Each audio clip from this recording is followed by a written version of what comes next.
Бардыгыбыз чогуу сыйынабыз.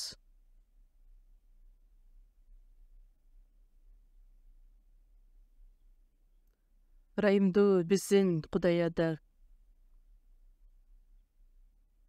Ыйса теңирден ыйык каны аркылуу бардыгыбызды куткарып алып, биздин эмкегибиз эмес, бардыгыбызды өз балдарыңыз кылып,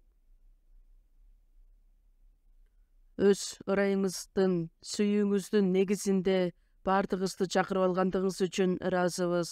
Бул саатта ыйык руктун жетеги менен чогуу болуп, бизге керектелүүчү сөзүңүздү уруксаат берип, сиздин сөзүңүз аркылуу биздин жүрөктөрүбүз жаңыланып, жакшы кабар үчүн, даңкыңыз үчүн жашаганга жардам бериңиз.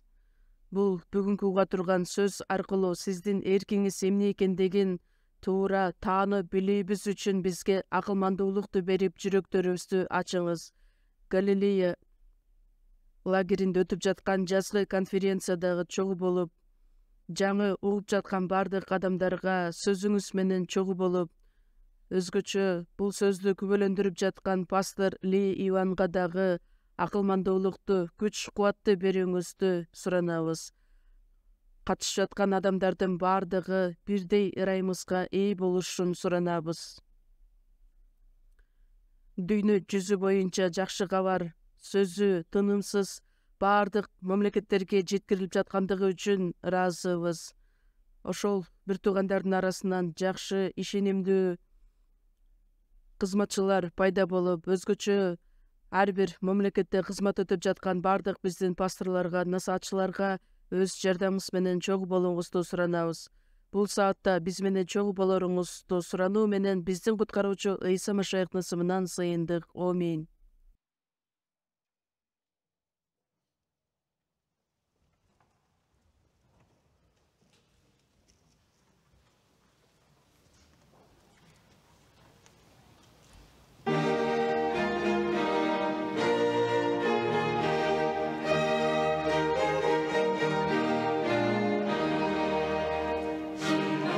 예수께서 하신 오실 때 하늘의 빛 내리고 나를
Ыйык жазууну чогуу ачабыз. Мисирден чыгуу 15-бөлүм.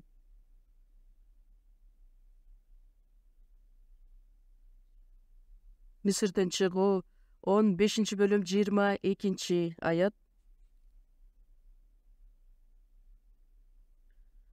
Чыгуу 15-бөлүм 22-ден баштап мен окуп берейин.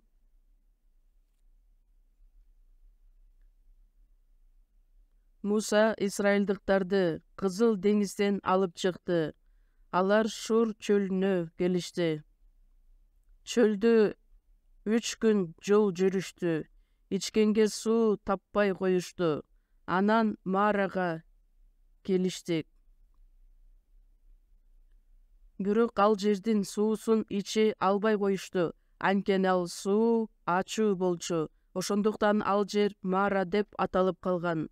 Ошондой эле Мусага эмне ичебиз деп наалады. Муса Теңирге боздоп кайрылды. Ошондо Теңир ага бир жыгачты көрсөттү. Муса аны сууга ыргытканда суу таттуу болуп калды. Ошол жерде Кудай элге мыйзамдары менен көрсөтмөлөрүн берип, ошол жерде элдин ишенимин сынады.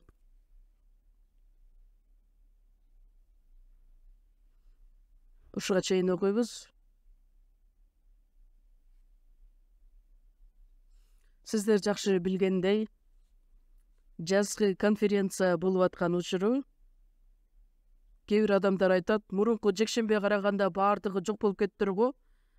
Балким баары асманга көтөрүлүп кеткендир. Жок, андай эмес. Азыр элдин баардыгы Галилея лагеринде жазгы конференция өтүп жаткан учуру мен текшерип көрсөм, баардыгы регистрация өткөн адамдар 5300 адам, алардын ичинен 1100-ü кызмат кылуучу адамдар, баардыгы биригип 6400 адам катышып жатышат. Азыркы саатта биздин пастор Ли Иоанн сөз өткөрүп жаткан учуру көптөгөн адамдар куткарылууга ээ болушу үчүн жүрөктөрүңүздөн болсо дагы тынымсыз сыйынып турсаңыздар. Ыйык жазуунун негизги темасы бул Ыйса Машаяк. Ыйса Машаякты кененирээк айтканда өзгөчө айкаш жыгач деп айтсак болот. Библиядагы эң эле чоң мазмунга ээ болгон сөз. Элчи Павыл айтат: Теңирибиз Ыйса Машаяктын айкаш жыгачынан башка эч нерсе менен мактангым келбейт. Бүгүн сиздер менен өтө турган темабыз жыгач. Ыйса Машаяк менен байланыш болгон биз ала турган үлгү сабак бар. Ошондуктан жыгач жана айкаш жыгач, ошол жөнүндө сиздерге айтып берейин деп турам. Дүйнө жүзүн жараткан жаратуучу Кудай бул дүйнөгө келип, айкаш жыгачты өз мойнуна алган, айкаш жыгачка кадалган. Бул өтө эле керемет нерсе. 1-Корунтуктар 2-бөлүм 2-аятта элчи Павыл айтат: айкаш жыгачка кадалган Ыйса Машаяктан башка эч нерсе айтпай эле коеюн деп чечтим. Анткени элчи Павылдын жүрөгүн бекем кармап турган нерсе бул айкаш жыгачка кадалган Ыйса Машаяк эле. Менимче баардыгыбыздын эле жүрөктөрүбүздө ошол нерсе бар болуш керек деп ойлойм. Ыйык жазууда айтылган көптөгөн сөздөрдүн ичинен жыгач эмнени билдирет, эмнени символдойт жана Ыйса Машаяктын кадалган айкаш жыгачы менен кандай байланышы бар, ошону келиңиздер чогуу карап кетели. Жаңы эле окуп кеткен Чыгуу 15-бөлүм 22-аятта, 22-аят мен окуп берейин. Муса Израилдыктарды Кызыл деңизден алып чыкты. Алар Шур чөлүнө келишти. Чөлдө 3 күн жол жүрүштү. Ичкенге суу таппай коюшту. Мусанын жетеги менен израилдыктар Кызыл деңизге келип, ал жактан өтүшөт. Кызыл деңизден өткөндө алар канчалык кубанышып, шаттанышты эле. Эми чөлгө жеткенде ал жакта суу жок экендигин көрөт. Билесиздер да, суу деген адам баласынын жашоосунда эң эле негизги ролду ойнойт.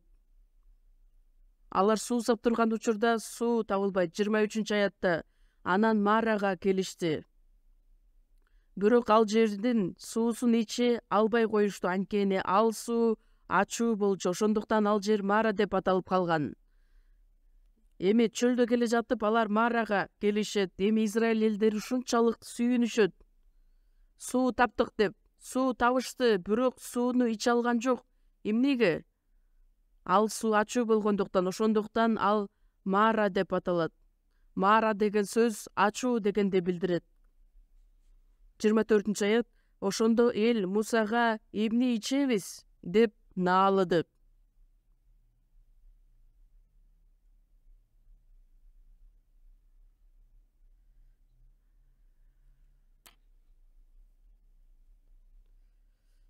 Ошо Муса аны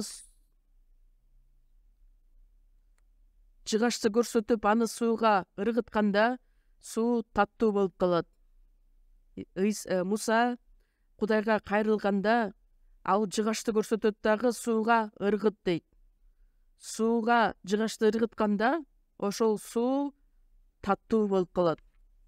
Жыйынтыгында алар ошол сууну иче алышкан болот.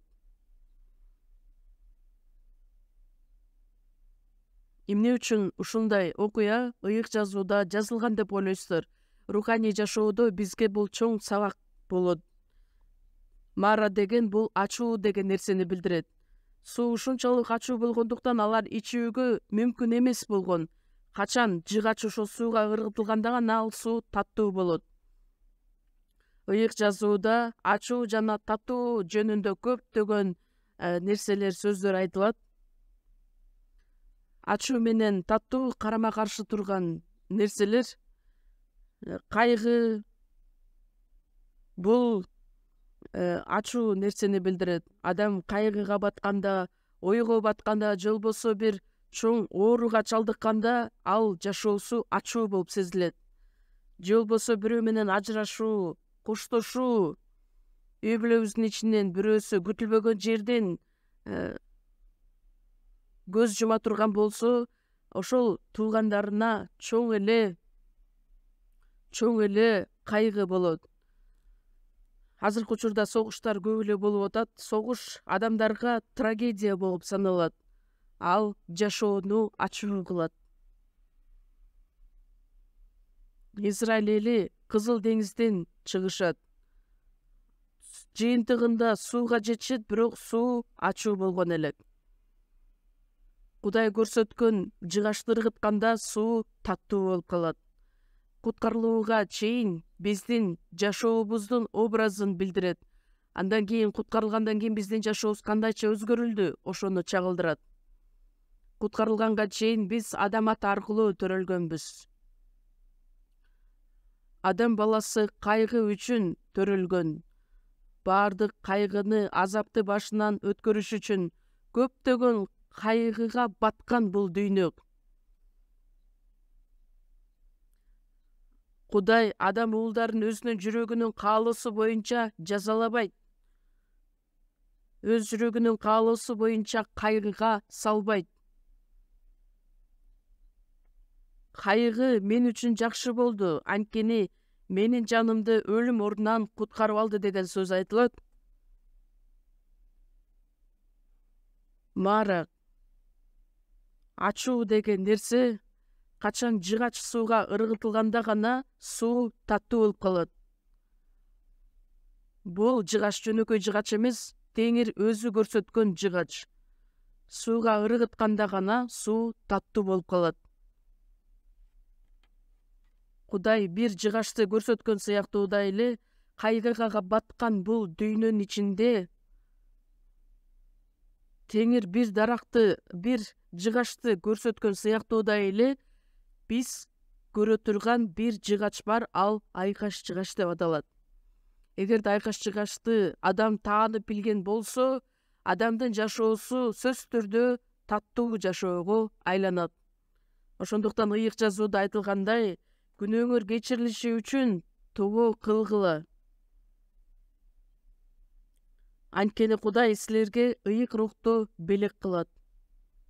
айкаш-чыгашты караган учурда Ыйса Машаяк менин күнөөмдүн баардыгын өз мойнуна алды, мен үчүн ал жазаланды деп ошол түшүнүк пайда болгондо ыйык рух биздин ичибизде түшүнө тургандай кылып ошол нерсени ачып берет. Буга чейин кайгы, азап деген толтура эле. Эми айкаш-чыгашты көргөн учурда ыйык рух менин ичиме кирет дагы сөз менен жеткире алгыс сонун керемет кубанычка ээ болобуз. Же болбосо биздин жашообуз таттуу жашоого айланат. 1 Петр 1-бөлүмдө чогуу ачабыз. Петрдин жазган 1-каты 1-бөлүм 1 Петр 1-бөлүм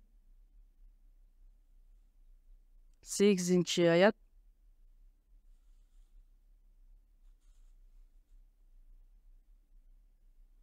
Силер аны көрбөсөңөр да сүйөсүңөр.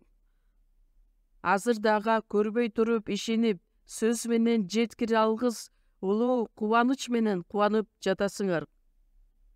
Анткени ишенимиңердин максатына, жаныңардын куткарылышына жетесиңер. Силер аны көрбөсөңөр да, демек Ыйса Машаякты көрбөсөңөр да, 1 Петрди окуган адамдардын бардыгы Ыйсаны тирүү көрбөсөңөр дагы аны сүйөсүңөр. Биз деле азыр Ыйсаны көрбөсөк дагы аны сүйөбүз. Көрбөй туруп ишенип, сөз менен жеткире алгыс улуу кубаныч менен кубанабыз. Ишенимибиздин жыйынтыгында жаныбыздын куткарылышына жеттик. Ачууга, кайгыга толгон бул дүйнөдө чыгач сууга ыргытылгандай сыяктуу эле айкаш-чыгач менин жашоому кирген учурда суу таттуу болуп калгандай эле менин жүрөгүмдө сөз менен жеткире алгыс улуу кубаныч менен кубанам. Жыйынтыгында жаным куткарылды. Даңктоо группасы жакшы ырдап берди, мен жакшы ырдай албайм. Менин жүрөгүмө толгон кубаныч бул Кудайдан берген кубаныч. Кубаныч деген нерсе Кудайдан келет. Айып китебин чогуу ачалы. Айып 33-бөлүм. Айып китеби 33-бөлүм 19-аят.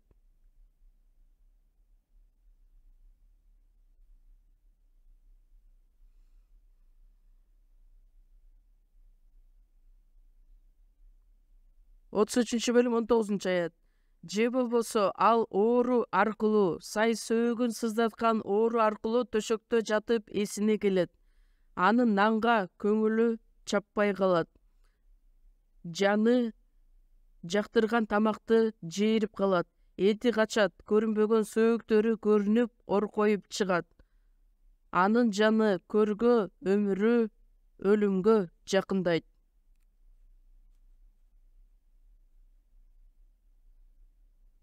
Бул жерде айтылгандай, бир адам ооруга чалдыгып төшөктө жатат. Сай сөөгү сыздаткан ооруга чалдыгат. Чоң бир кайгыга батты. Анын жаны көргө, өмүрү өлүмгө жакындайт.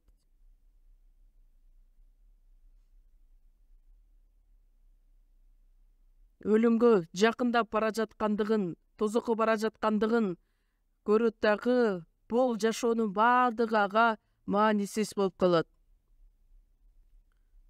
Анын жаны көргө, өмүрү өлүмгө жакындайт.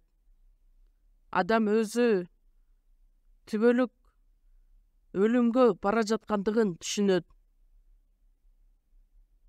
Жаны ушунчалык сыздайт. Адам кайгыга батканда нанга көңүлү чаппай калат. Өлүм жазасына тартыла турган адам эртең өлө турган болсо, ал бир тамакты туура жей алабы? Жок. Жаны жактырган тамакты жээрип калат. Анын жашоосу караңгы болот. Бул дүйнөнүн бир нерсеси дагы анын жүрөгүн толтура албай калат. Ошондуктан жаны куткарылууга умтулган адам качан кубанычка ээ болот? 23-аятта эгерде анын адамга түз жол көрсөтүүчү миңдеген периштелерден бири болгон насаатчы периштеси бар болсо, Кудай ага боор ооруп, аны көрдөн куткар, мен анын жаны үчүн төлөнүүчү кун таптым дейт.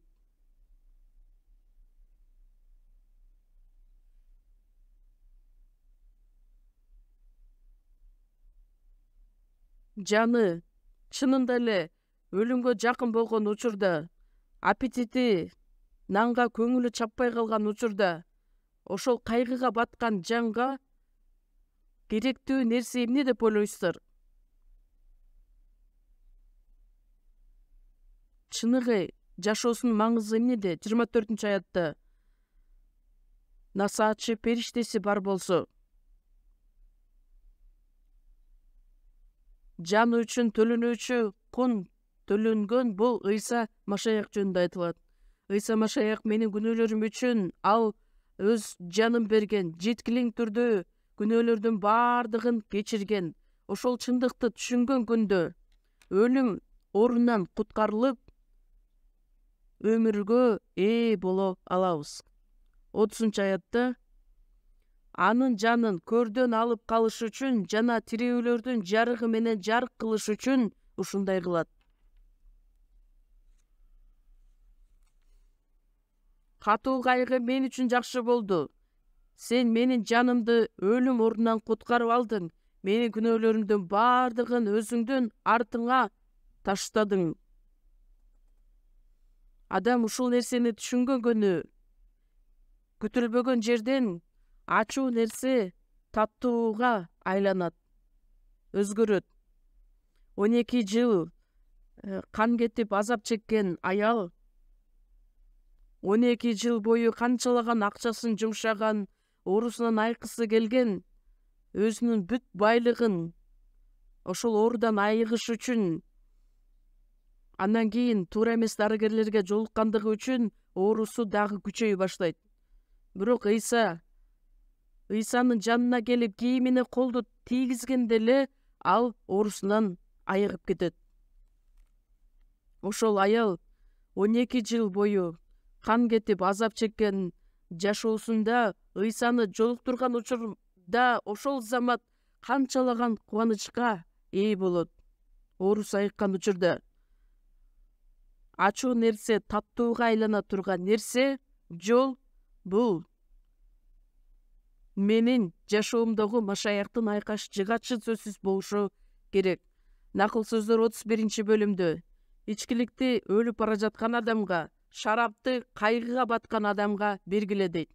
Адам ушунчалык кайгыга, проблемага батканда өзүн аялы өлүп калабы же күйөөсү өлүп калабы, баласы өлөбү, ошончолук кайгыга баткан учурда өзүн сооронууга ар кандай жолдорду колдонот. Кээ бир адамдар шарап ичет. Андан дагы катуу шарап бар, ал рух деп айтылат. Шарап ичип мас болбогула, анткени ал бузулган жашоого алып барат. Тескерисинче рухка толгула. Биринчиден рухка ээ болушубуз керекпиз. Ал үчүн айкаш жыгачты туура таанып билген күндө айкаш жыгачка кадалган Ыйса Машаяктын мага кандай байланышы бар? Ошол учурду биринчиден таанып билишибиз керекпиз. Ошондо гана менин жүрөгүмдөгү бардык кайгылар чечилет дагы тынчтык орнойт. О айкаш жыгач, качан сени көргөндө көзүм ачылып, кайгымдын бардыгынан кутулганмын. Буну ырдап бериш керек эле сиздерге. Билесиздер да бул ырды? Чогуу ырдап көрөлүбү? О айкаш жыгач, качан сени биринчи жолу көргөндө көзүм ачылды. Бүгүн ишенип, эртең менин күнүм жарык болду. Мен үчүн кубаныч тартууладың. Даңктоо группасы аябай жакшы ырдап берди окшойт. Менин андай деле талантым жок ырдаганга. Менин жүрөгүмө толгон кубаныч Теңирден келген. Марага окшогон бул ачуу дүйнө таттуу жашоого айланат. Ышая китебин ачабыз. Ышая китеби 30-бөлүм. Ышая китеби 30-бөлүм 26-аят.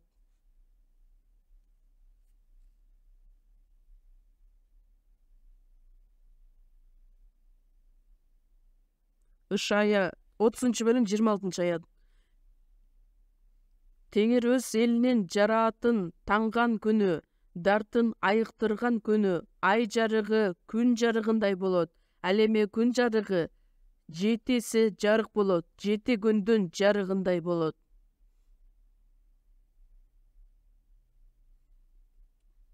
Теңир өз элинин жараатын таңган күнү, дартын айыктырган күнү. Израиль эли Мисир жеринде 400 жыл бою кулчулукта жашайт дагы, Мусанын жетеги менен кутулуп чыгарылган күн алар үчүн кандай кубаныч күнү эле. Израиль эли Вавилония мамлекети аркылуу 70 жыл туткунда жашашат дагы, ал жактан кутулуп чыгарылганда канчалык кубанычка ээ болушат эле. Израиль эли дүйнө жүзүнө таркап кетет дагы, андан кийин 2000 жылга жакын убакыт өткөндөн кийин өз мекенине кайтып келгенде, андан дагы артык кубаныч барбы? Андан дагы чоң кубаныч бул биздин куткарылган күнүбүз. Бүт дүйнөгө тараган жакшы кабар силерге дагы жеткен. Кудайдын ырайымын угуп, жакшы кабар силердин араңарда да жемиш берип өсүп жатат. Жакшы кабарды уккан күнүбүздө Теңир өз элинин жараатын таңган күнү, ай жарыгы күн жарыгындай болот. Израиль эли Вавилонияда 70 жыл туткунда болот дагы, Израиль элине өз жерине кайтып келген учурда 70 жыл мурун Израиль жеринде жашаган ошол эл Вавилонияга туткунга түшөт дагы, кулчулукта жашайт дагы, кайрадан Израиль элине кайтып келгенде жерине. Буга чейин дагы алар күндүн, айдын жарыгын көрүп келишкен эле. Бирок Вавилонияга туткунга түшкөнгө чейинки жарык менен 70 жыл өткөндөн кийин өз жерине кайтып келген айдын, күндүн жарыгы такыр эле башка болуп көрүнгөн. Израиль жеринде алар күндүн жарыгын көрүп жашашкан. Ал эми Вавилонияда жашап жаткан учурда 70 жыл картайышат дагы, кайрадан өз жерине кайтып келгенде күндүн жарыгын кантип көрүшөт? Күндүн жарыгы 7 жарык болот. Көп жыл бою ооруга чалдыгып жаткан адам күндү көрбөгөн адам. Бир нече жылдан кийин ал оорусунан айыгат дагы, биринчи жолу эшикке чыкканда, күндүн жарыгын караганда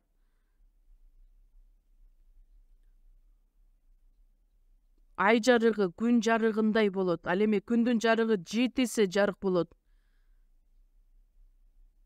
Бир нече жыл түрмөдө отурган адам эми эркиндикке чыкканда айдын жарыгы күндүн жарыгындай болуп көрүнөт.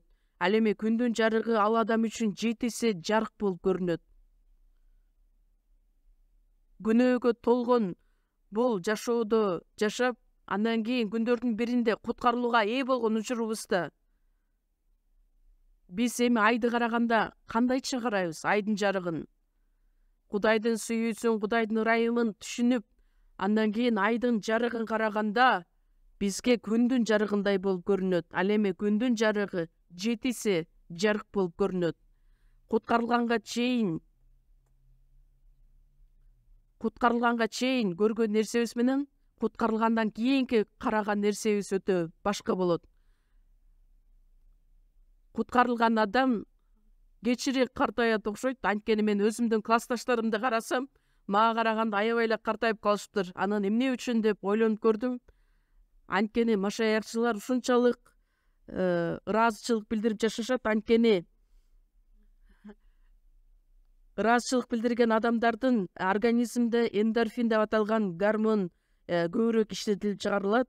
Жаңы таанып билүүбүздө диадорфин деп аталган гормон чыгарылат дагы. Андан кийин биз акырындык менен картаят экенбиз. Маара бирок жыгач сууга ыргытылганда гана ал таттуу сууга айлангандай эле. Айкаш жыгач биздин жашообузга келген күнгө чейин биздин жашообуз кайра эле чарчап чаалыккан, кайгыга толгон жашоо боло берет. Мен деле кичинекей кезимде өтө эле көп ойлончумун. Өлүмдөн кийин адам көргө коюлат деген нерсени билчүмүн. Андан кийин теннис ойноп атканда деле баары бир өлөбүз, футбол ойноп атканда деле баары бир өлөбүз деп өтө көп ой жүгүрчүмүн. Мектепке барган күнгө чейин эле ошондой адамдар кездешет экен.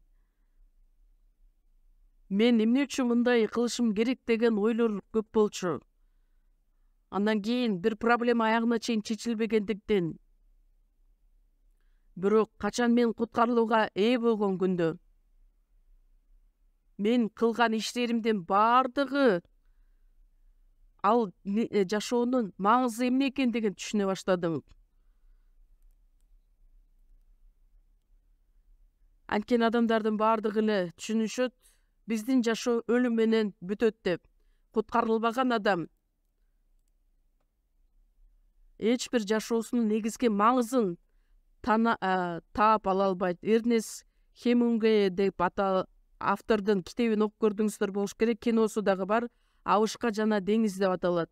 Ал абышка бир күнү кемеге балык уулаш үчүн чыгат дагы 84 күн бою балык кармай албайт дагы. Анан 84-күнчү күнү чоң бир көлөмдө макрель деп аталган балыкты кармап алат. Өтө көлөмү чоң болгондуктан кайыга жүктөй албагандыктан анан кийин кайыкка байлап коет. Эми мен жакшы жашоо менен жашайм деп көңүлү ток кайтып келе жатканда балыктын жытынан акулалар аркасынан ээрчип келет дагы ошол балыкты акырындан жеп келе баштайт. Жыйынтыгында жээкке жеткенде ошол балыктын сөөктөрү гана калат экен. Анан абышка ушунчалык кайгыга батат дагы андан кийин уктап калат. Бул дүйнөдө эмне үчүн умтулбайлы, анын баардыгы маанисиз, жок болуп кетчү нерсе. Биз канчалык аракет кылбайлы, бир нече убакыт өткөндөн кийин көрүстөнгө барып түшөт, мүрзөгө барып түшөт. Ошондуктан куткарылбаган адам жашоосунда жашап жатып, баардыгы боштук, эч бир маанисиз экендигин түшүнүшү керек. Анткени биздин жашоо ачуу нерсе. Качан адам жашоонун маанисин түшүнө алат, качан айкаш жыгачты таанып билгенде, ыйса машаякты таанып билген күнү менин жашоом түбөлүк өмүр менен байланыш болушу керек деп түшүнгөн күндө, куткарылган адам куткарылгандан кийин эми теңирдин ичинде жашаган жашоосунун баардыгы түбөлүк жашоо менен байланыш. Биз жыйынга келген учурда гана түбөлүк өмүргө байланыш болбойт. Анткени биздин жашообуздун баардыгы түбөлүк менен байланыш. Жашыя 24-бөлүм 15-аятта мен жана менин үй бүлөм болсо теңирге кызмат кылабыз. Кызмат кылабыз деген сөз биздин жашообуздагы болгон нерсенин баардыгы менен байланыш болот. Куткарылган адам айыл чарба иши менен алек болуу, ал дагы руханий жашоо болуп саналат. Кожойке өзүнүн үй бүлөсү үчүн кам көргөнү дагы руханий жашоо болот. Окуучу окуганды дагы руханий жашоо. Үй бүлөдө, коомдо бир адам куткарылып, жыйынга чогуу бекитилип, үй бүлөдөгү жашоосу, коомдогу жашоосу баардыгы Теңир менен түздөн түз байланышы бар дагы түбөлүктүүлүк менен байланыш. Ошондуктан куткарылган күндө гана биздин жөнөкөй жашообуздун маңызын, маанисин түшүнө алабыз. Мара ачуу деп аталат. Ачуу сууга жыга чыргытылганда гана ал таттуу болот. Куткарылган күндө гана биздин жашообузда эмне пайда болот? Кубаныч жана шаттык. Римдиктерге 5-бөлүмдү чогуу ачабыз. Римдиктерге жазылган кат 5-бөлүм. Римдиктерге 5-бөлүм 2-аят.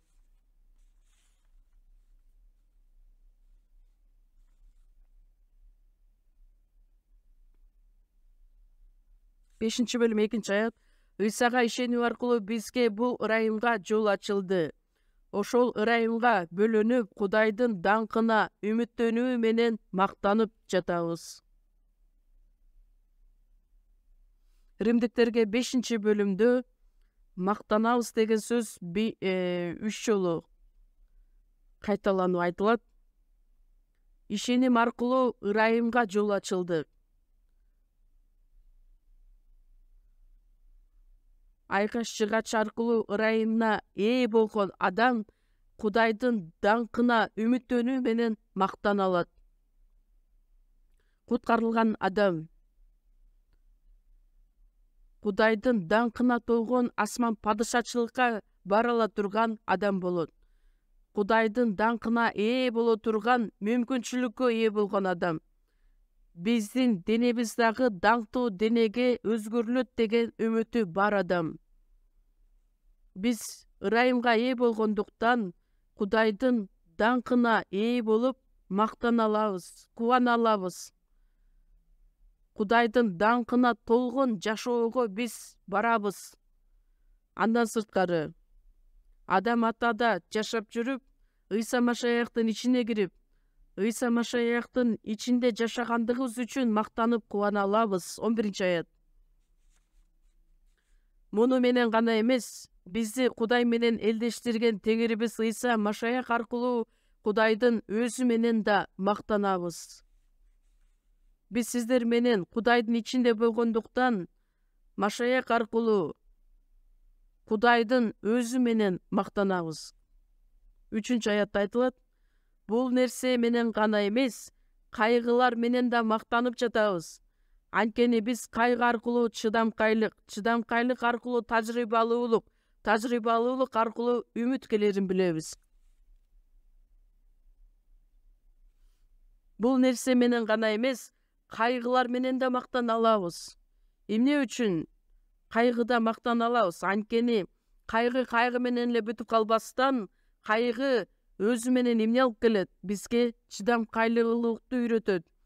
Чыдамкайлык аркылуу тажрыйбалуулук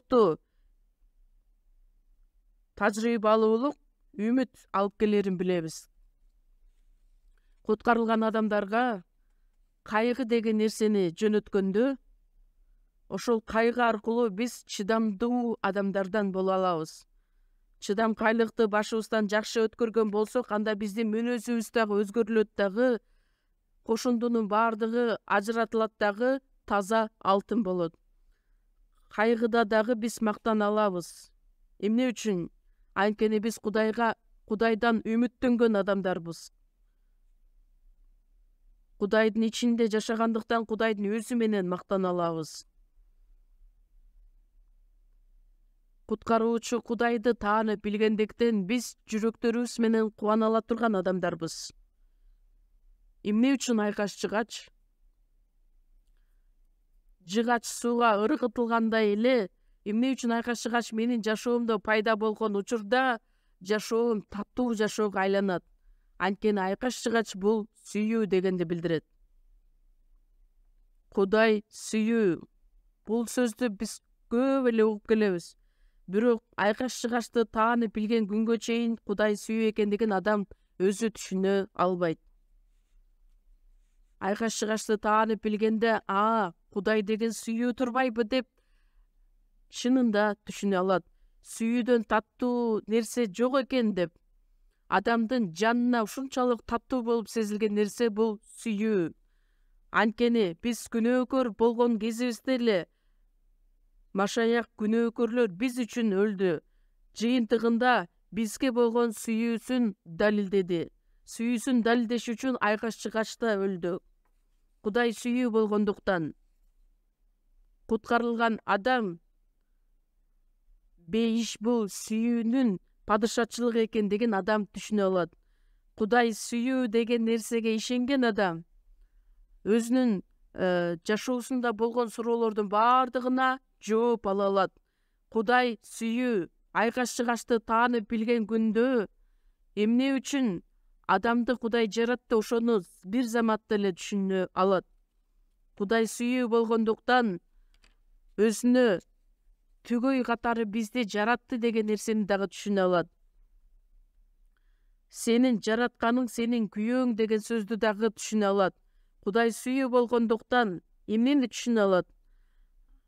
Адамга берилген тандоо эркиндиги дагы түшүнө алат. Робот менен адамдын ортосундагы сезим бири-бири менен бөлүшө албайт, анткени ортодо сүйүү жок. Ошондуктан Кудай адамды жараткандыгы үчүн ага тандоо укугун бергендигин дагы адам бир заматта эле түшүнө алат. Теңир менин жашоом үчүн эмнеге келди? Ата-эне баласы үчүн өлгөнгө чейин дагы барат. Эмне үчүн? Анткени анын ичинде сүйүү деген нерсе бар. Кудай биздин жашообузга эмне үчүн келди эле? Ал өзү сүйүү болгондуктан айкаш-чыгачка кадалды дагы бизге өмүрдү алып келди. Кудайды сүйүү деп таанып билишибиз үчүн мени эмне үчүн куткарды, эмне үчүн коргоп келет, ошону түшүнө алабыз. Кудай сүйүү болгондуктан сөзсүз түрдө кийинки жашоо бар. Анткени бири-бирин жакшы көргөн адам түбөлүккө жашагысы келет. Жубайлар бири-бирин жакшы көрүшөт. Жубайлар, сиздер канча жыл жашагыңыздар келет чогуу?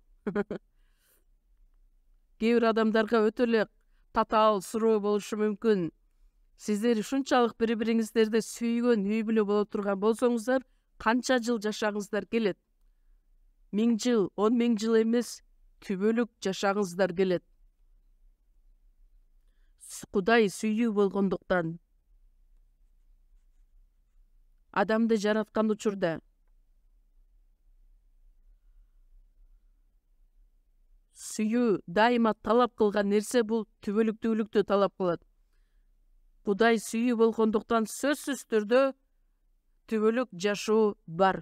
Түбөлүккө сүйгөндүктөн түбөлүк жашоо бар.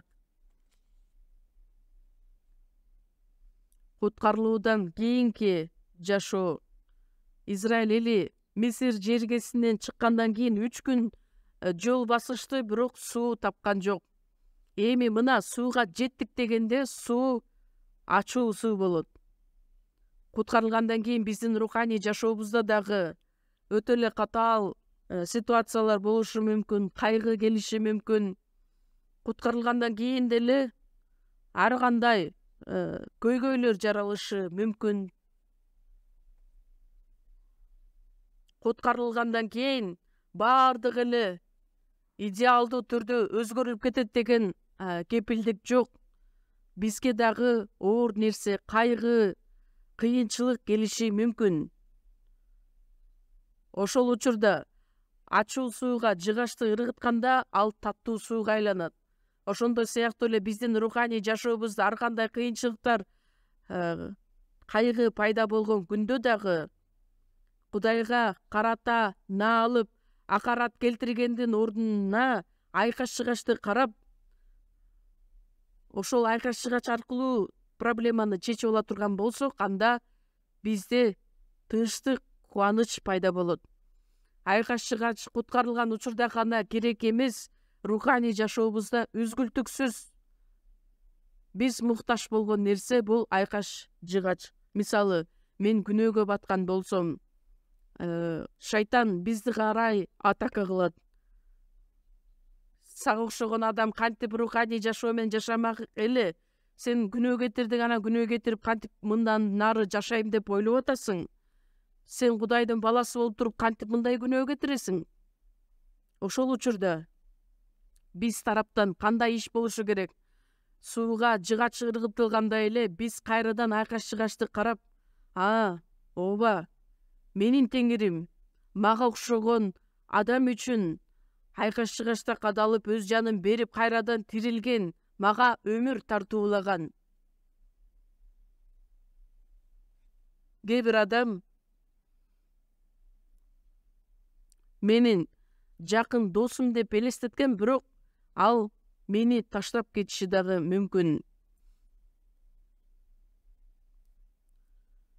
Бирок айкаш-чыгачты караган учурубузда кайгынын бардыгы кайгыдан арыла турган мүмкүнчүлүктү алып келет. Ыйса Машаяк өзүнүн шакирттери менен жүргөн учуру эле 3,5 жыл бою алар менен чогуу болот дагы, бирок айкаш-чыгачка кадалганда Ыйса жападан жалгыз калат. Кайсы учурда калбайын? Куткарылган учурда гана айкаш-чыгач бизге керек эмес. Куткарылгандан кийин дагы руханий жашообузда ар дайым айкаш-чыгачты карашыбыз керекпиз. Жыйынтыгында сөз түрдө биздин көйгөйлөрдүн бардыгы чечилет. Голландияда бир адам бар эле, Кори тен Буум деп аталган. Балким сиздер билесиздер. Нацисттер, немистер Голландиянын бардыгын басып алган учурда ошол Кори тен Буумдун үй бүлөсү еврейлерди үйлөрүнө жашырып алыш үчүн атайын бир бөлмөнү жасашкан. Жыйынтыгында аларды кармап алышат дагы, алардын үй бүлөсү толугу менен концлагерге жөнөтүлөт. Бир концлагерден кийинки концлагерге которулган учурда ал жерде ушунчалык көп сандагы бүргөлөр бар экен. Андан кийин ошол Кори тен Буумдун өзү жана бир тууганы менен чогуу концлагердин ичинен ушунчалык бүргөлөр көп болгондуктан, кенелер көп болгондуктан,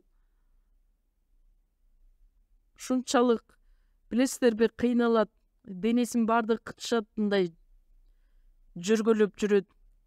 Анан биз Кудайга кайрылып сыйыналы дейт. Бизге ушундай кайгы жибергендиңиз үчүн дагы Кудай рахмат деп сыйынат. Анын бир тууганы айтат, ушундай акыбалда калып туруп биз кантип Кудайга ыраазы болобуз десе, бир тууган айтат, жок, Кудай ар дайым үзгүлтүксүз ыраазычылык билдиргиле деп айткан деп. Башка адамдар бул концлагерге чогуу кошула алышкан эмес. Эмне үчүн? Анткени ал жакта бүргөлөр өптө, кенелер көп болгондуктан. Башка адамдар кире албагандыгы үчүн эки бир тууган ошол жерде өзүнүн ишенимин сактап келишкен. Анын айткан бир атактуу сөздөрү бар, ошону окуп берейин. Кудай бардыгын чече алат, бардыгы Кудайдын колунда. Чечилбеген бир дагы нерсе жок. Анткени ар бир куткарылган адамга Кудайдын өзүнүн планы бар деп. Ал Кудайдын сүйүүсү ушунчалык терең болгондуктан биз отурган бул концлагерден дагы терең. Кудай кандайдыр бир көйгөйдү алып жүргөн Кудай эмес, өз планын эркин алып жүргөн Кудай. Менин жашоомдогу бардык нерсе Кудайдын эрки жана планы менен байланыш. Эмне үчүн? Анткени бардык нерсе жаратуучу кудуреттүү Кудайдын колунда. Куткарылган күндө дагы айкаш-чыгач керектелет. Куткарылгандан кийинки жашообузда дагы айкаш-чыгачка кадалган Ыйса Машаякты карашыбыз керекпиз. Эми башкача маанисин карап көрөлү. Ыйык жазуу куткарылганга чейин бизди уктата турган китеп эле.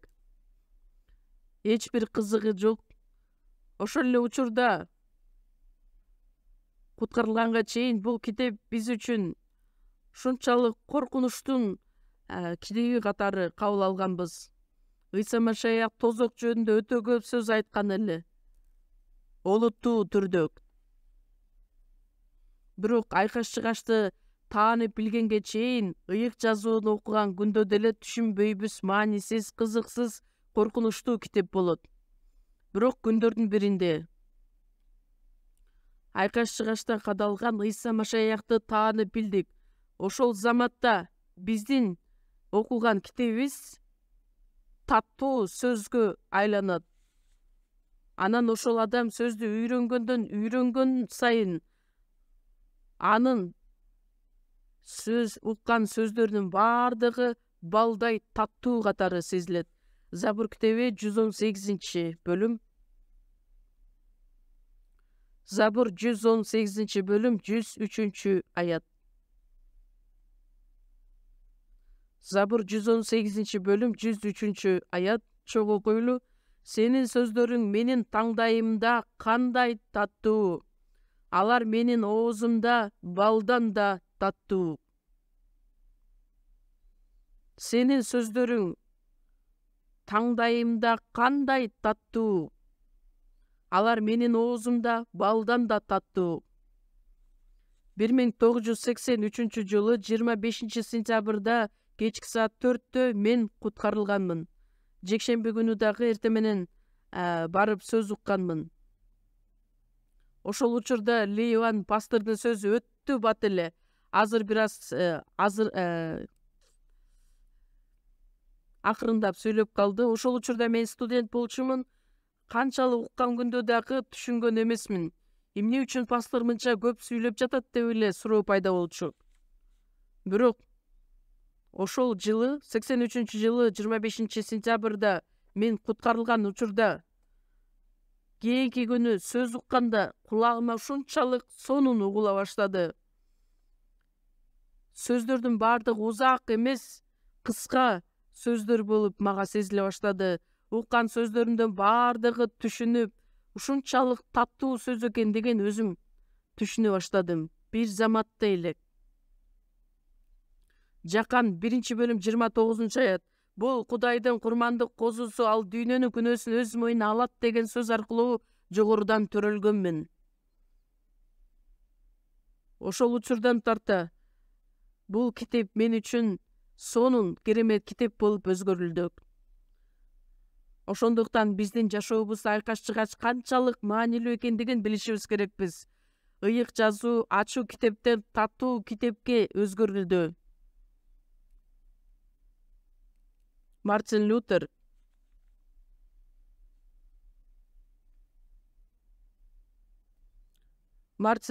юриспруденция, юристтин окуусун окуусу келген эле.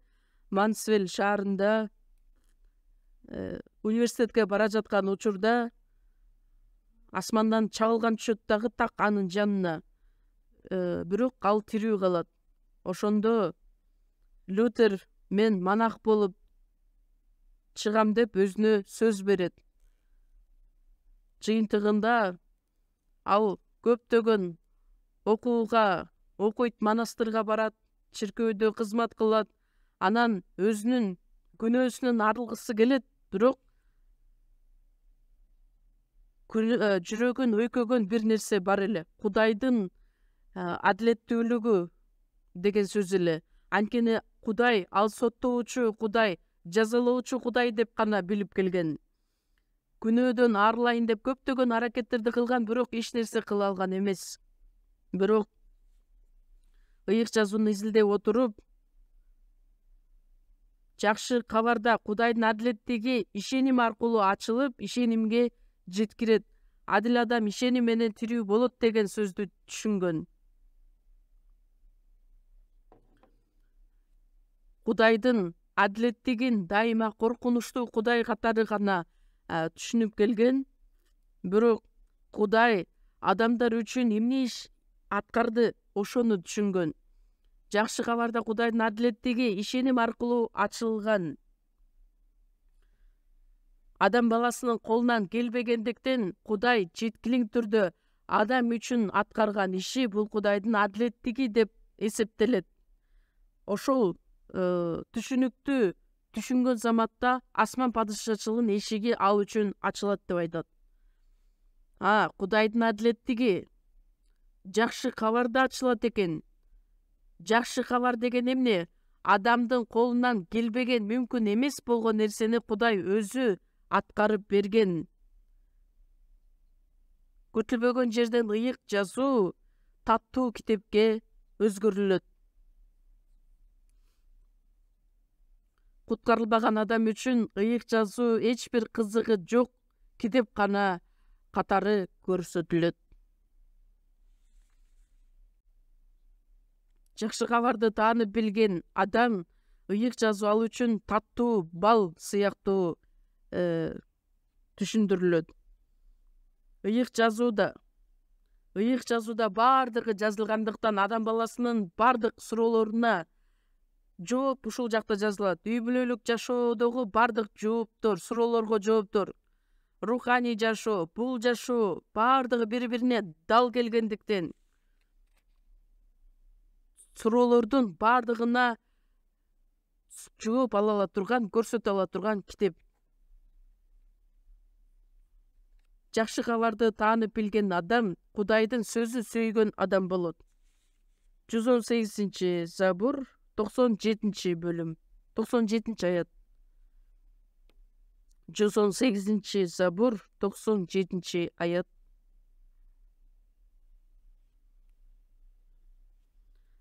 Мен сенин мыйзамыңды кандай жакшы көрөм, күнү бою ошол жөнүндө ойлоном. Өз осуятың менен сен мени душмандарымдан акылдуу кылдың, анткени ал дайыма мени менен. Устаттарымдын баарынан акылдуу болуп калдым, анткени мен сенин осуяттарың жөнүндө ойлоном. Карыяларга караганда көптү билип калдым, анткени мен сенин буйруктарыңды аткарып жүрөм. Бул куткарылган адамдарга тиешелүү сөздөр. Ыйык жазуу туура жооп болгондуктан кандай адам болбосун, ыйык жазууну изилдеген адамды жеңип чыга албайт. Мисал үчүн 6000 жыл жашаган адам эске тутуусу ушунчалык жакшы болгон болсо, эгер ошол адам китеп жазган болсо, сөзсүз түрдө ойлонбостон анын китебин сатып алышыбыз керек болуп калат. Бирок 6000 жыл эмес, түбөлүккө жашаган, баардык нерсени көрсөткөн, ачып берген биздин Теңир адамдарга берген китеби бар. Бул ыйык жазуу китеби. Кудай адамдарга өзү жазып берген китеп чындык болсо, анда бүт байлыгыбызды дагы, бүт нерсебизди арнап дагы ошол жазууну изилдеп окушубуз керекпиз. Анткени бул эң эле кымбат нерсе болуп саналат.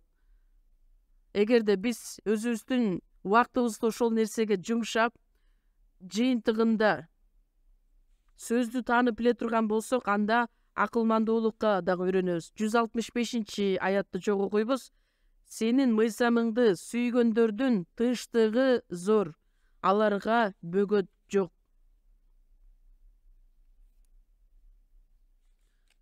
Кудайдын мыйзамын сүйгөндөрдүн тынчтыгы зор, аларга бөгөт жок.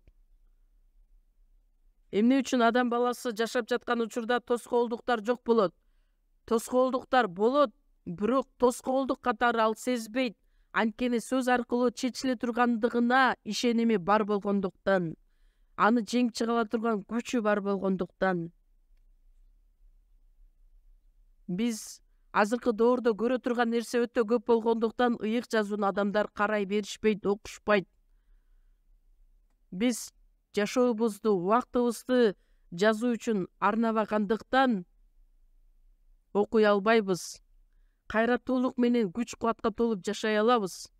Бирок адам жазууга жакын болбогондугу үчүн анын жашоосунда дайыма башаламандык гана болот. Айкаш биздин жашообузга келген болсо, демек биздин жашообуз таттуу жашоо болот. Куткарылбай туруп, үзгүлтүксүз жыйынга келип жашаганы ал өтө эле адам үчүн кыйын болот. Куткарылган адам мамилелешүүдө чогуу болуп,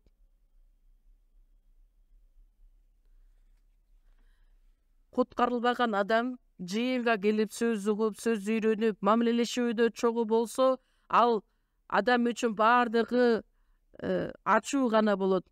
Ал адам кандайча түшүнөт, сөз эмне үчүн узакка чейин созулат, эмне үчүн бул жыйында кечке эле семинар боло берет. Башка адамдардын баардыгы ушунчалык сүйүнүп, кубанычка толуп жатат. Ал эми бул куткарылбаган адамга жөн эле наалуу деген нерсе пайда болот. Наалыйт, ыраазычылык билдирбейт. Куткарылган адам качан айкаш чыгашты таанып билген күндө гана, мамилелешүүдө чогуу болгондо кубанычка толот, жүрөгү шаттанат, сүйүнөт. Ошол себептер менен айкаш чыгач сөзсүз түрдө биздин жашообузда болушу керек. Экинчи Падышалар китеби 6-бөлүмдө ачабыз.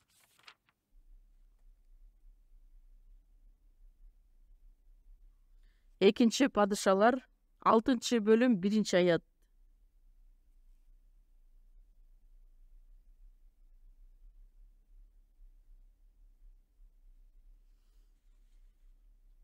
Мен окуп берейин. Пайгамбар уулдары Элишага мындай деп айтышты: сенин жанындагы биз жашап жаткан жер бизге тардык кылат. Иорданга баралы. Ал жерден ар бирибиз бирден устун алалы да, ал жерге өзүбүзгө жашаганга жай куралы. Ал баргыла, деди. Алардын бири ырайым этип, кулдарың менен сен да бар, деди. Ал макул, барайын, деди. Ошентип ал алар менен бирге кетти. Алар Иорданга келип бак кыят башташты. Бирөө бак кулатып жатканда балтасы сууга түшүп кетти. Ошондо ал: "Ий мырзам, бул убактылуу пайдаланууга алынган балта эле", деп кыйкырып жиберди. Кудайдын кишиси: "Ал кайсы жерге түштү?" деп сурады. Ал ага балта түшкөн жерди көрсөттү. Элиша бактан бир бутак кыйып алып, сууга таштады. Ошондо балта калкып чыкты. Ал ага: "Балтаны ал", деди. Тигил колун сунуп балтаны алды. Элиша адамдардын бардыгы көбөйө баштагандыктан чоңураак үй тургузалы дейт. Иордандын тегерек чекесинде көп дарактар өскөндүктөн ошол жака барышат дагы, анан балта менен бакты кулатып отурат дагы, бирөөсүнүн балтасы сууга түшүп кетет. "Эй мырзам, эми эмне кылам? Бул балта мага аябай керек эле". Ошол учурдагы балталар аябай кымбат элек. Каяка түшүп кетти дегенде, мына бул жака түштү деп сууну көрсөтөт. Элиша бир бутак кыйып алат дагы, сууга таштаганда балта калкып чыгып калат. Бул нерсе дагы бизге чоң сабак катары берилген. Элиша чоң күчтөрдү, кереметтерди аткарып, биринчи Ильяс көптөгөн кызматтарды, кереметтерди аткарат дагы, асманга көтөрүлүп келет. Эми андан кийин Элиша кызмат кылган болот Кудайга.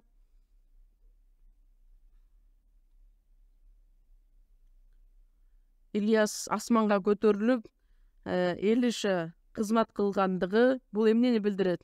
Ыйса Машаяктын образын жакшы чагылдырат. Ал эми Элиша ыйык рухту чагылдырат.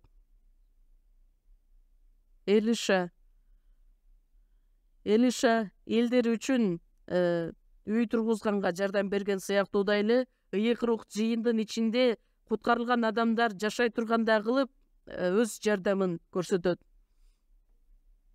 Азыркы учурда дагы ыйык рух кандайча иштейт? Жыйын аркылуу рухий ибадаткана тургузулуп келе жатат. Бак чап кулатыш үчүн балта керектелет. Бирок бул адамдын балтасы сууга түшүп кетет дагы, ал бакты кыя албай калат. Анан качан Элиша ошол бутакты сууга ыргытканда балта калкып чыгат дагы, андан кийин ал балтаны алып бакты кыя алат. Бул аркылуу биз өзүбүзгө чоң бир үлгү, насаат ала алабыз. Балта бакты жакшы кыйып берген, бирок күтүлбөгөн жерден ошол бакты кыя албаган учур келет. Жыйынтыгында адамдар аны колдоно албай калат. Бир учурда адам ушунчалык күчкө толуп жашайт дагы, бир күндөрдө ал күчсүз калат, же болбосо жыйын деле ошондой. Балта сууга агып кеткенде эле балта эмнени билдирет? Күчтү билдирет. Куткарылгандан кийин адам ушунчалык күчкө толуп, жакшы кабарды айтып, үзгүлтүксүз сыйынып, мамилелешүүдөй болуп, күндөрдүн биринде өзү дагы ыйык рух ал аркылуу иштебей калат. Жакшы кабар дагы таркатылбай калат. Анын себеби эмнеде? Балта кармап турат, бирок балта сууга агып кеткен сыяктуудай. Күч жок болуп кетиши дагы мүмкүн. Бирок качан бутакты кыйып сууга таштаган учурда балта калкып калат. Биздин руханий жашообуз деле так эле ушундай. Кээ бир адам ушунчалык кызыктуу руханий жашоо менен жашап келе жатат дагы, күндөрдүн биринде күчсүз руханий жашоо менен жашап калат. Анын негизги себеби эмне деп ойлойсуздар? Балта сууга агып кетет. Машаякчылар бул дүйнөгө берилип кете турган болсо, аларда күч, Кудайдын күчү жоголуп кетет. Качан бутак сууга киргенде гана балта калкып чыга калат. Биз ошол учурда кайрадан айкаш-чыгашты кармаган учурубузда, караган учурубузда биздин руханий жашообуз кайрадан өз калыбына келет дагы, күчкө толобуз.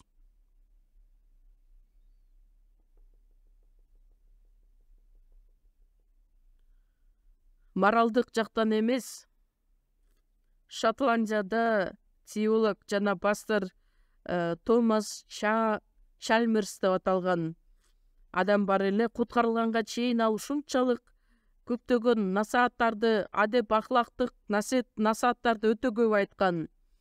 Бирок жыйынтыгында бир дагы адам өзгөрүлгөн эмес. Анан ал ойлоно баштайт, эмне үчүн болду экен, себеби эмнеде деп. Андан кийин проблема өзүндө экендигин түшүнөт. Кийин жакшы кабар сөзүн угат. Өзүнүн жашоосунда айкаш-чыгачы пайда болот. Анан ошол күндөн тарта өзү айткан насааттардын ордуна айкаш-чыгач сөзү жөнүндө айта баштайт. Акырында ошол Томас Чалмерс деп аталган адам бир китепти жазат. Адам кандайча өзгөрүлөт? Адам ата аркылуу кулаган адам болгондуктан бул дүйнөгө гана умтулган жашоо.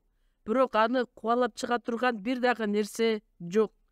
Мындан дагы чоң сүйүү адамдын жүрөгүндө орномоюнча, ал адам өзгөрүлбөйт. Качан жаңы сүйүү келгенде эски сүйүү, бул дүйнөгө болгон сүйүүсү талкаланат, жок болот. Бир бала апасы урушат дагы, андан кийин сыйынат. Кудай ата, мен апамды кайрадан кайгыртып алдым. Эми апам мени кайрадан урушпасын деп мени өзгөртүп бериңиз деп сыйынат. Бирок мени аябай деле өзгөртпөй эле коюңуз. Апам мени урушпагыдай кылып өзгөртүңүз. Балдар деле ошол нерсени каалабайт. Өтө эле толук кандуу өзгөрүп кетүүнү каалабайт. Айкаш-чыгаш сөзү биздин жашообузда орной турган болсо, сөзсүз түрдө адам өзү өзгөрүлөт. Куткарылгандан кийин айкаш-чыгачка караган учурда бизде күч пайда болот. Руханий жашоодо эмне үчүн ийгиликтерге жетишип жашай алабыз? Анткени жакшы кабар сөз, айкаш-чыгач биздин ичибизде болгондуктан, жыйын аркылуу иштегендиктен, эгерде жакшы кабар эмес, айкаш жыгач эмес адам өзү боло турган болсо, бир адам руханий жашоодон кандайча алыстайт. Эмне үчүн ал адамда күч пайда болбойт? Анткени айкаш жыгачтан алыстап баштагандыгы үчүн. Биринчи Корунтуктар 1-бөлүмдө чогуу ачалы. Корунтуктарга жазылган 1-кат 1-бөлүм 18-аят.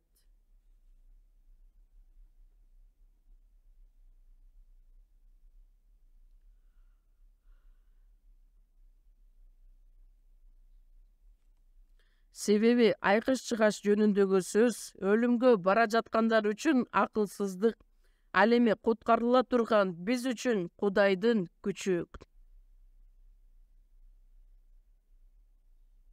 22-аят. Анткени жүйүттөр керемет жышаанды талап кылышат, элиндер акылмандыкты издешет. Биз болсо айкаш жыгачка кадалган Машаяк жөнүндө жарыялайбыз. Жүйүттөр үчүн бул азгырык, ал эми элиндер үчүн акылсыздык. Чакырылгандар үчүн алар жүйүт болобу, элин болобу, Машаяк бул Кудайдын күчү жана Кудайдын акылмандыгы. Анткени Кудайдын акылсызы адамдардан акылдуу, Кудайдын алсызы адамдардан күчтүү. Айкаш жыгач жөнүндөгү сөз өлүмгө бара жаткандар үчүн акылсыздык, ал эми куткарыла турган биз үчүн Кудайдын күчү. Айкаш жыгач жөнүндөгү сөз.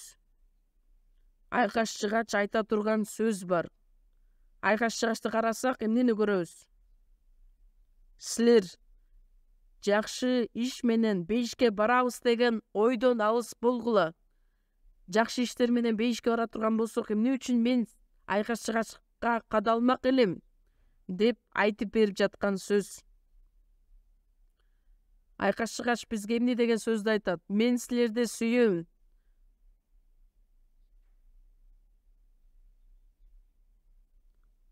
Айкаш жыгач бул Кудайдын күчү, Кудайдын акылмандыгы.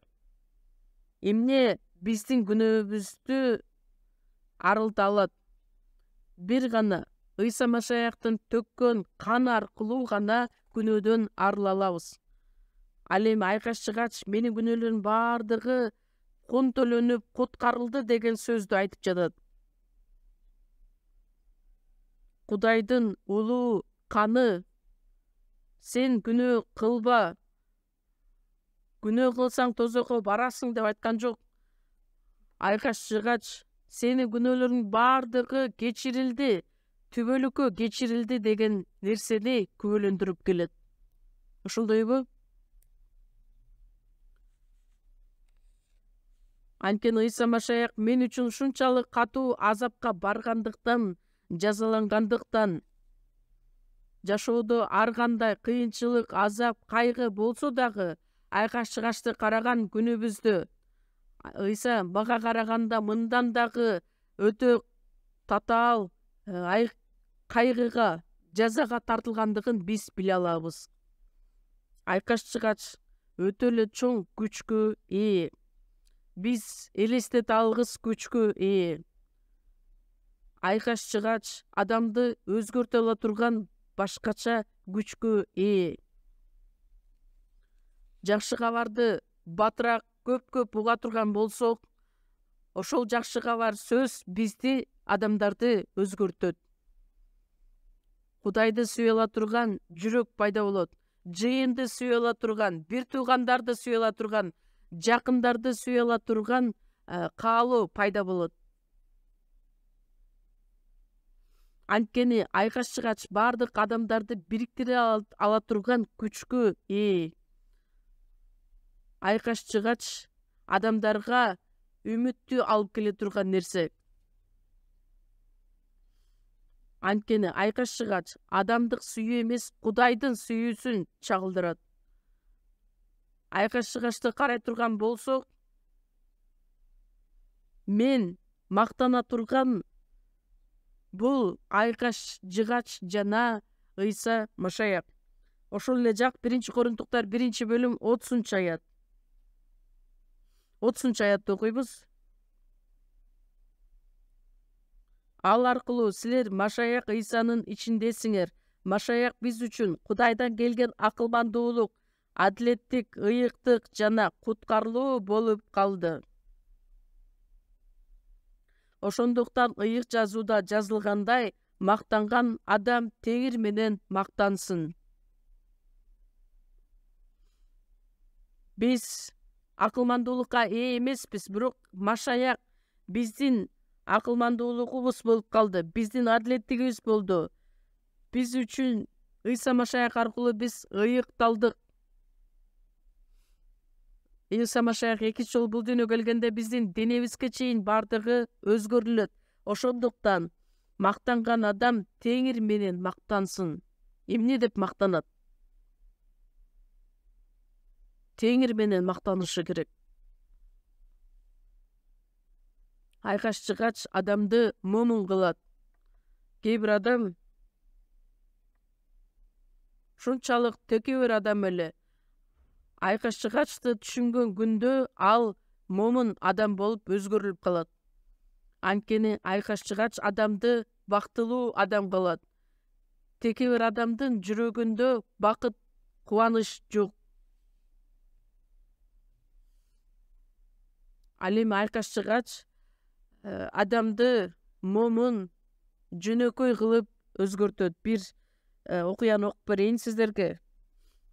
Абдурахман 3 деп аталган бир падыша болот чыгышта.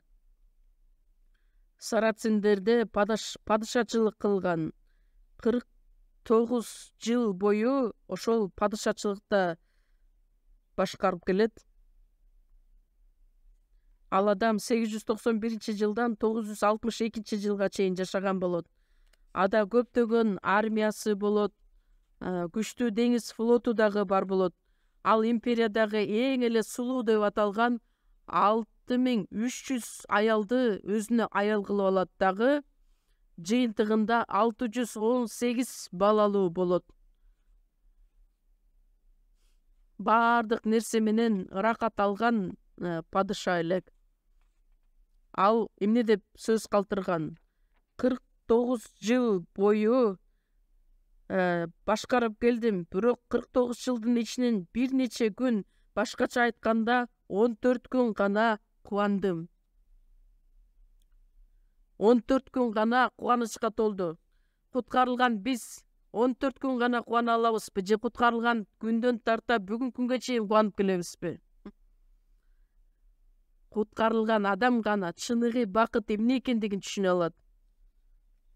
Анткени айкаш-чыгач бул Кудайдын сүйүүсү, күчү адамды кайраттуулук кылат. Мартин Лютер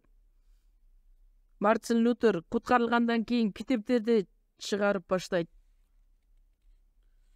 Ошол учурда Мартин Лютерге каршы чыгышат дагы, сен жазган китептерден баш тарткын. Бардык адамдар көрүп турган учурда сага бир күн убакыт беребиз. Лютер айтат. Бир күн бою Кудайдын астында сыйынат дагы, кийинки күнү эртеси ошол адамдардын астына келет. Мен ыйык жазуунун негизинде жазган китептердин бардыгы ыйык жазуу менен дал келбесе, туура эмес болсо, анда мен бул китептерден баш тартпайм. Кудайга жакпаган нерсени мен аткаргым келбейт. Ошондо император ушунчалык таң калат. Ошол учурда Мартин Лютер ошол учурдун эң атактуу даанышман адамы болуп чыга келет. Кайраттуулукка ээ болот. Лютер эмне үчүн кайраттуулукка эрдикке жеткен? Анткени ал жакшы кабарды элдерге жар салган.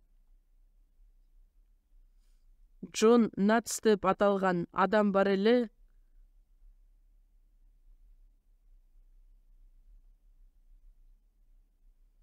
адам жакшы кабарды таркаткан учурда кайраттуулукка ээ болот, эрдикке ээ болот. Кандай кыйынчылыктар болбосун ал сөзсүз түрдө ийгиликке жетишет. Мен бир окуяны окуп берейин. 1871 Чикагодагы Хоратио Гейтс Спаффорд көптөгөн байлыгын жоготкон болот. Анын уулу да өрттөн каза болот. Чикагодагы D.L. Moody'нин чиркөөсү дагы өрттөлөт. Ошол адам Moody'нин эң жакын досу болгон элек. 2 жыл өткөндөн кийин ал үй бүлөсү менен саякатка барууну чечет. Спаффорд D.L. Moody'нин жакшы досу болгондуктан өзүнчө пландайт чогуу саякатка чыгыш үчүн. Бирок кемеге түшкөн учурда күтүлбөгөн жерден кеме коңторулат дагы, андан кийин 47 адам араң тирүү калат.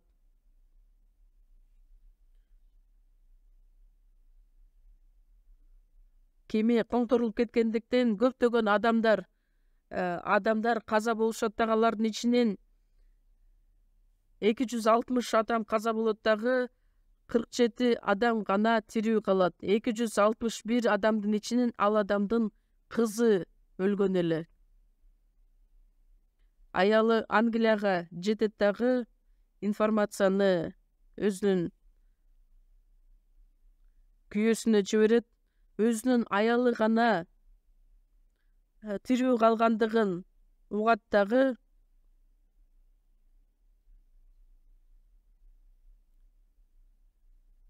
Өзүнүн аялын өзүн сооротуш үчүн гимнди жазат.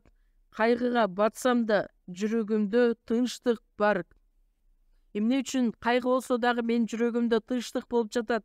Анткени менин теңирим Ыйса Машаяк мени баардык күнөөдөн арылтты. Баласы өрттөн өлгөн. Ал эми кызы кемеден сууга чөгүп өлөт. Анан бир аз убакыт өткөндөн кийин алар менен жолугушам. Жүрөгүмдө тынчтык бар деп өзүн сооротот. Жыйынтыгында жакшы кабарды ишенген адам, жар салган адам, анын жүрөгүндө сөзсүз түрдө тынчтык жана кубаныч орногон болот. Айкаш-чыгач адамдарды өзгөртөт, адамдарды саякатка чейин жиберет. Андай адамдар өтө көп кездешет. Биздин жыйындан дагы дүйнө жүзүнө кызмат кылам, жакшы кабарды таркатам деп кеткен насаатчылар, пасторлор дагы өтө көп. Эмне үчүн алар өзүнүн жашоосун толугу менен жакшы кабар үчүн арнашкан? Анткени айкаш-чыгач алар үчүн Кудайдын күчү болуп саналгандыктан. Мен жакында эле Бангладешке барып келгенмин. Бангладешке барып мени таң калтырган бир нерсе бар эле. Бенгал тилине которушкан. Кийин карап көрсөм, котормо ушунчалык жакшы жазылыптыр. Анан мен кызыктым, ким которду деп сурасам, Уильям Керри, англиялык, Индияга келип, насаатчы Уильям Керри ошол китепти которгон экен. Индияга келип,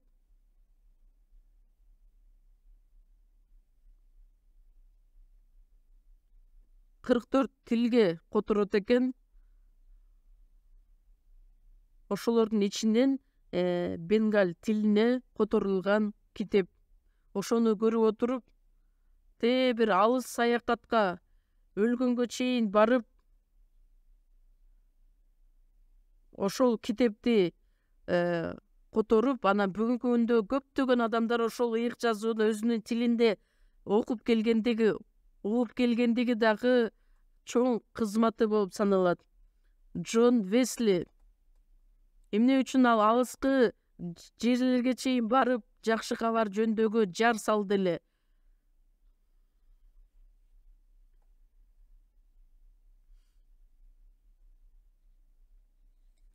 Анан дагы бир сиздер да угуп көрдүңүздөр болуш керек эле. Англияда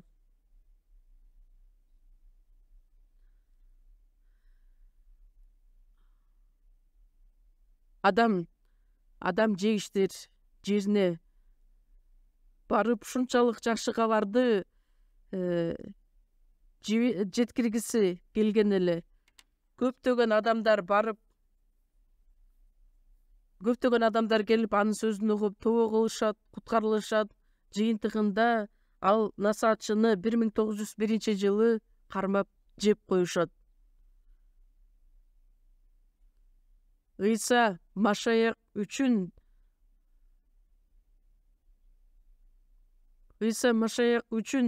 өзүнүн жанын берген адамдар өтө көп. Бирок адамдар эмне үчүн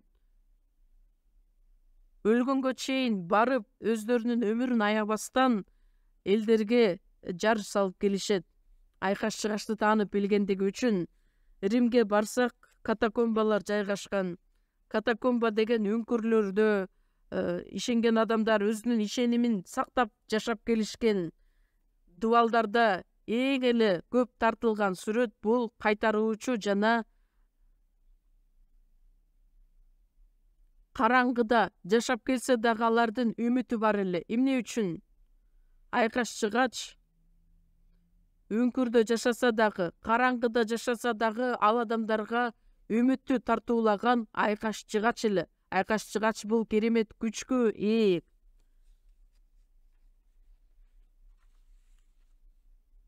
Тетиги бир алыскы жерлерге чейин барып, адам өзүнүн жанын бергенге чейин Элиша убагында жыгачты бутакты сууга ыргытканда балта калкып чыгат.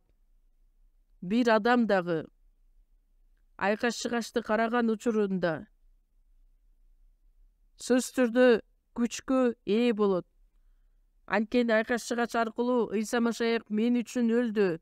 Мен соттоло турган жерге Ыйса Машаяк соттолду. Менин жашоом ошо менен бүтөт эле. Бирок Машаяк мага өмүр тартуулады деген нерсени чагылдырат. Адам баласынын жашоосу эмне үчүн дайыма эле кайгыга, азапка толгон болот? Анткени адам айкаш-чыгачты таанып билбегендиги үчүн.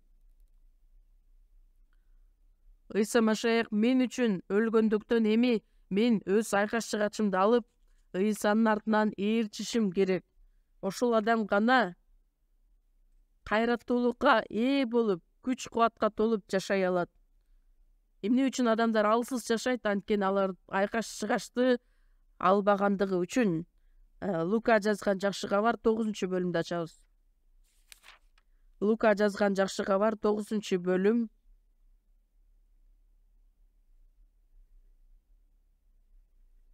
23-аят. Лука 9-бөлүм 23-аят. Ыйса бардыгына кайрылып, ким менин артымдан ээрчигиси келсе, өзүнөн баш тартсын жана күн сайын өзүнүн айкаш-чыгачын алып, менин артымдан ээрчисин. Бир күн эмес, күн сайын өзүнүн айкаш-чыгачын алып, менин артымдан ээрчисин. Эгерде адам өзүн бардык нерседен аяп, айкаш-чыгачты алып жашаган болсо, Кудайдын күчү ал адамдын жашоосунда болот. Галатиялыктарда Ыйса Машаяктын каны аркылуу күнөөлөрүбүздүн бардыгы кечирилгендиги, Эфестиктер китеби ошол куткарылган адамдар мамилелешүүдө болушу керек экендиги жөнүндө жазылат. Колосалыктарга жазылган китепте мамилелешүүдө болгон адамдардын бардыгы акырындык менен дагы Теңирди таанып билиши керек деген. Жеке адам өзү дагы жакшы кабар аркылуу, жыйындагы жакшы кабар аркылуу ар бир өзүбүз жеке өзүбүз айкаш чыгашты алып теңирдин артынан ээрчиген болсок ийгиликтерге жетишебиз. Башкаруучулар китеби 3-бөлүмдү дагы ачабыз.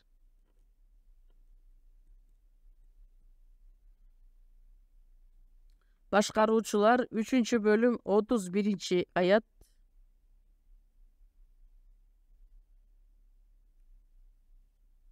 Башкаруучулар 3-бөлүм 31-аят. Июаттан кийин Анаттын уулу Шамгар башкаруучу болду.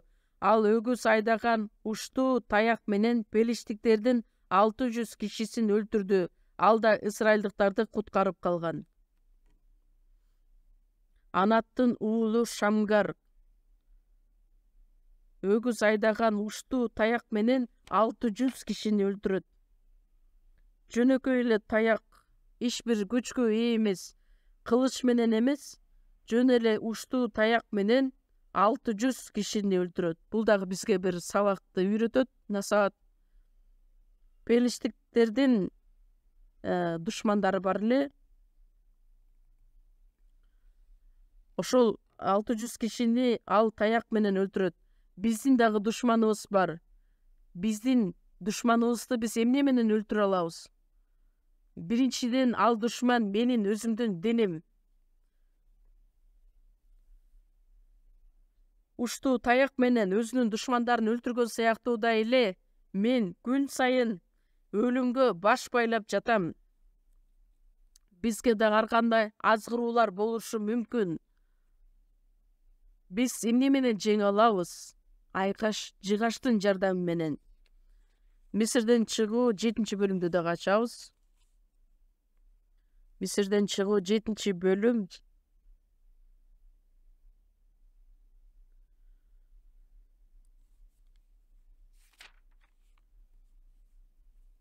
Чыгуу 7-бөлүм 9-аят.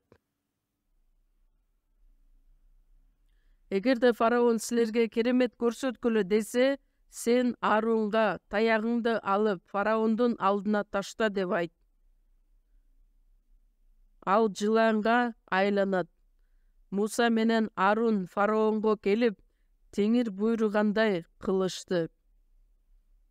Аарун таягын фараондун жана анын кулдарынын алдына таштаганда, ал жыланга айланды. Ошондо фараон даанышмандар менен сыйкырчыларды чакырды. Мисирдин сыйкырчылары да өздөрүнүн сыйкырлары менен ошондой кылышты. Ар бири өз таягын таштаганда, алар да жыланга айланды. Бирок Аарундун таягы алардын таяктарын жутуп алды. Аарундун таягы жыланга айланат. Анан Мисирдин сыйкырчыларынын таяктары дагы жыланга айланат.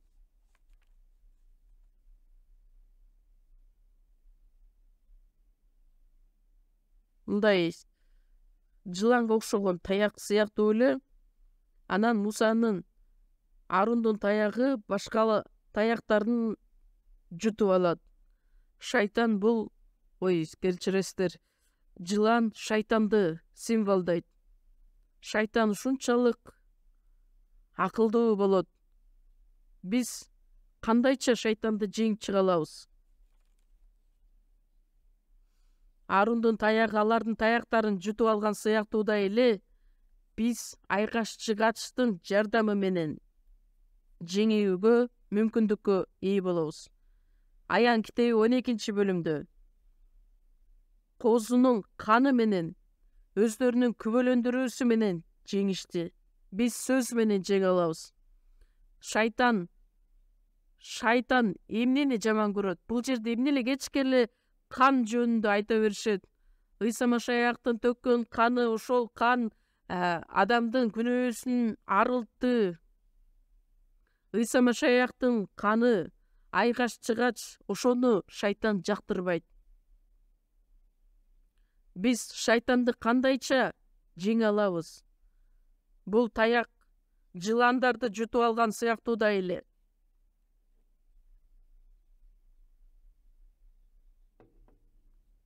Шайтан өз азгырыктарын жибергенде дагы айкаш-чыгачта кадалган Ыйсанын ордунда биз дагы чогуу кадалганбыз.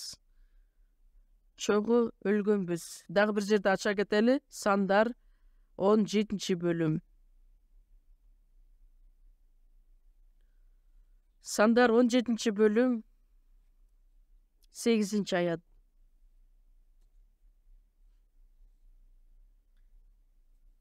8-9 аяттар. Эртеси күнү Муса жыйын чатырына келип караса, Леби уруусундагы Аарондун таягы бүчүр байлап, гүлдөп, бадам байлап калыптыр. Анан Муса Теңирдин алдынан бардык таяктарды Израиль уулдарына алып келди. Алар таяктарды карап көрүп, ар кимиси өз таягын алды.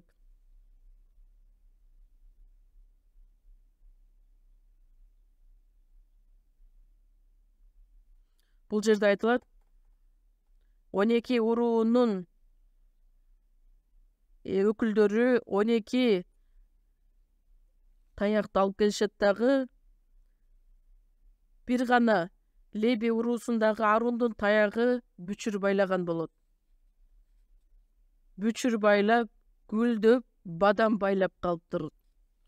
Өлүп калган таяк гүлдөп баштайт, бүчүр байлайт. Өрүк дарагы эң эле биринчи болуп гүлдөйт. Ыйса Машаяктын тирилүүсүн билдирет. Курап калган, соолуп калган таяктан бүчүр байланат дагы, гүлдөйт, бадам байлайт. Өлүк болуп саналган, соолуп калган таяк ал тирүү болот. Биз сиздер менен жашообузда эмнени карап жашашыбыз керекпиз? Айкаш-чыгачка кадалган Ыйса Машаякты карашыбыз керекпиз. Ал өлүп эле тим болбостон кайрадан тирилген, биз менен чогуу болгон Машаякты карашыбыз керекпиз. Ишая китеби 40-бөлүмдө Ыйса Машаяк өлүп кайрадан тирилди, биз менен чогуу, ар дайым биз менен чогуу. Бизди кучагына алган Теңирди карашыбыз керекпиз. Кайрадан келе турган Машаякты биз көрүшүбүз керекпиз. Биз менен чогуу болгон Машаякты карашыбыз керекпиз. Биз качан күчкө толобуз? Биз соорунушубуз үчүн эмне кылышыбыз керек? Өйдө карашыбыз керекпиз. Өйдө жакта карай турган болсок, тирүү Кудайды көрө алабыз. Айкаш-чыгачка кадалган биздин Теңир, кайрадан тирилген Машаяк бул дүйнөгө келет.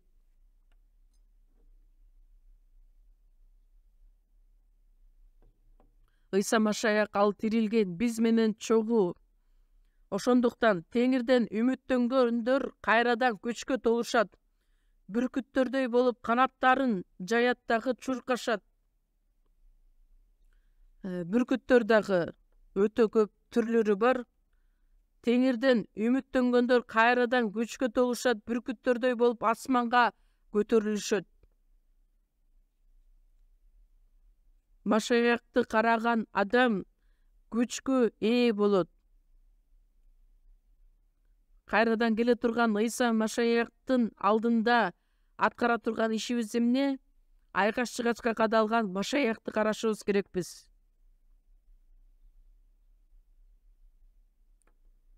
Айкаш-чыгачты ар дайым жашообузда көрүп жашашыбыз керекпиз. Ыйса Машаяктын айкаш-чыгачынан башка эч нерсе менен мактангым келбейт. Бүгүнкү биздин темабыз менен жыгач жана айкаш-чыгач жөнүндө бир аз ой жүгүртүп кеттик. Ыйса Машаяк. Ал жөнүндө дайыма ыраазычылык билдирүү менен жашашыбыз керекпиз, чогуу сыйынабыз. Биздин ырайымдуу Кудай Ата, бизди Ыйса Машаяктын улуу каны аркылуу куткарып алдыңыз. Бизге үмүт бергендигиңиз үчүн ыраазыбыз. Айкаш-чыгачта кадалган Ыйса Машаякты ар дайым ойлогон учурубузда биз үчүн жазаланган, биз үчүн соттолгон, биздин күнөөлөрүбүздөн арылткан Ыйса Машаякты көрүп дайыма ыраазычылык билдирип жашайбыз. Кайрадан тирилген Машаяк эми биз менен дайыма чогуу биздин жашообузду жетектеп келгендиги үчүн ыраазыбыз. Ар дайым айкаш-жыгаш биздин жашообузда чоң ролду ойноп, маанилүү экендигин түшүнүп, жакшы кабарды көптөгөн адамдарга таркатып, сиздин астыңызда татыктуу жашоо менен жашаганга жардам бериңиз. Жазгы конференциядагы аягына чейин жакшы өтүшүнө жардам бериңиз. Биздин куткаруучу Ыйса Машаяктын ысымынан сыйындык. Аминь.